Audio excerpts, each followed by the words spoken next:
uMalema wake waconfirma ukuthi uZuma uyena owamqala phansi wamfundisa ipolitiki kwaze kwafinyelela esigabeni akuso namhlanje. uMalema wake waconfirma ukuthi ipolitiki uyifundiswa uJacob Zuma umsholozi. Waphinda futhi lokho wakuphinda wakuconfirma nangesikhathi ekade enkandla. Niyakhumbula isikhathi setiye likazwelonke leli ekwakuthiwa uMalema uyoliphuza enkandla, waphinde waconfirma futhi nalapho uMalema ukuthi ngempela umsholozi basuka kude naye. Umsholozi uyena obeyilecture kaMalema kwezepolitiki kuze kube ilesi sikhathi la khona uMalema ehambile waye esikoleni wayoyifundela ipolitiki. Kodwa nje practically nama basics nesiqalo kanye nobuhlakani bakwa politics ongeke uzubufunde esikoleni konke wakufundiswa umsholozi, kwakuconfirm uMalema. uMalema uyena owaqala icampaign eyayithi Zuma must fall, eyisusela ePhalamende laba behlangana khona noZuma. uMalema emphoxe uZuma, uMalema amthuke uZuma, ambize ngazo zonke inhlamba. uMalema alithethise ikhehle elidala, alimemeze isinomi kanjani, alichaphe ngenhlamba njengenja phakathi ePhalamende. uZuma ekwi-most respectable position ewupresident wezwe. uMalema amthuke umsholozi, amemeze kanye nezinye izingane ezincane ezingaphansi ngisho kwezingane kaMsholozi. uMalema aphushe lezo ngane ukuthi makumenyezwe indoda endala nange-age nakwezepolitiki nasemqondweni. Kuthiwa izingane ezincane ezisabhodlubisi ayimemeze indoda endala, zichaphe ngenhlamba, zibize ngamagama, zingayihloniphi, zingayirespect phakathi ePhalamende phambi kwama-millions and millions abantu ababebuka iPhalamende ngaleso sikhathi umsholozi ewupresident. Khumbula ukuthi esikhathini sokuthi umsholozi angene esihlalweni sobupresident ilapho la i-ANC yathola khona amandla. i-ANC yabuyela emandleni, kwakhuphuka izibalo ze-ANC ngenxa kaMsholozi ezayikade zehlile izibalo esikhathini sikababa uThabo Mbeki. Yathi uma sekumele kungena umsholozi esitulweni zakhuphuka izibalo ze-ANC.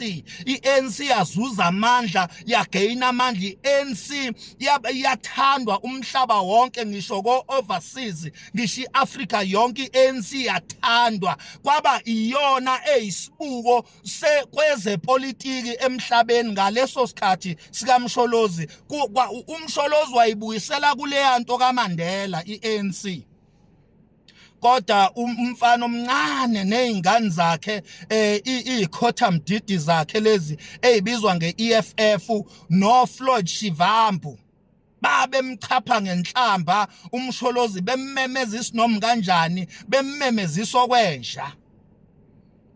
Wathi ejika lapho uMalema wahamba waya eStellenbosch wayosayina idili nezitha zomuntu omnyama. Wasayina idili against umsholozi, wazibophezela ukuthi uzoyiqala futhi ayifeze icampaign yeZuma must fall. Nangempela wathi mayibuya eStellenbosch uMalema eseyisayinile idili, wabuya lapho uMalema washintsha izikipa ze-EFF ngemumva zabhalwa icampaign eyayithi Zuma must fall. La khona kwabonakala abelungu abebemphelezela uMalema, bemxhasa, bemsiza kule campaign yeZuma must fall. Kwabonakala abelungu for the first time begcwala italadi bestrike bethi Zuma must fall. Umhlaba wonke uMalema waphumelela ukufezekisa itulo lakhe kanye namabosses akhe leZuma must fall. Nangempela wafoswa uZuma ukuthi ehle esikhundleni, waphuma uZuma esikhundleni sobupresident. Akagcinanga lapho umalema wamlandela uZuma noma engeseyena upresident. Siyakhumbula thina umalema esho phambi kwethu sonke sibhekile, ama TV ethu siwabhekile, ethi Zuma deserves to rot in jail. Ekhuluma ngekhehla elalina more than 80 years old. Wathi umalema, that old man, that most respectable man in Africa ngaleso sikhathi, wathi umalema, that man must rot in jail. Nangempela icampaign kamalema yokuqeda nyango Zuma eyayimkhombe ejele uZuma engenze lutho umsholozi, kuthiwa wenze lokhu ngempela. Mawusubheka nawe sewuhlanganisa sewu-investigator kwathola ukuthi ngempela uZuma wayengenze lutho, kodwa icampaign yepropaganda yabelungu bethumela umalema yafezeka, uZuma waboshwa. Kwathi uZuma ulanda amaGupta, kushiwa amaGupta alandwa uMandela, kwathi walandwa uZuma. AmaGupta ayekade sebenza noThabo Mbeki, kwathiwa hayi alandwa umsholozi. Nangempela ngo-2021 ngoJulayi waboshwa umsholozi. Lafezeka icebo likamalema kanye namabhosi zakhe aseStellenbosch, waboshwa umsholozi. Ubufakazi baloko ungawabheka amavidiyo asakhona. Azikho izikipa ezibovu ezake zaphuma zagcwala izitrati zathi free Zuma, free Zuma, free Zuma, zathi uZuma akaphume ejele. Azikho. Impi yokuphuma kaMsholozi ejele sayilwa sodwa sumphakathi wase-South Africa ngaphandle kwe-EFF. Wabonakala lapho ngoba ebona sekonakele selichithekile igule elinamasi.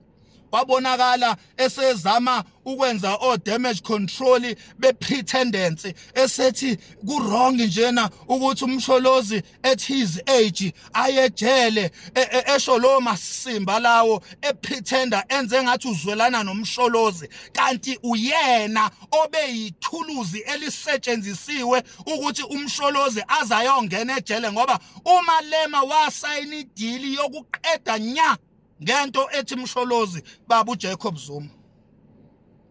Sekuthiwa manje asidabuke, kuthiwa manje hayi kuliwa nabantu abamnyama. This is not about EFF, this is not about umalema, njobe lahlwa amacala nje. Sekuthiwa manje siyamenywa ukuthi umuntu omnyama hlangana. Kuphi lokho kumenywa ngesikhathi uZuma eboshwa engenze lutho, engathethe icala? Buku umalema uthethe icala, wawasebenzisa, wawa-exercise wonke ama-rights akhe.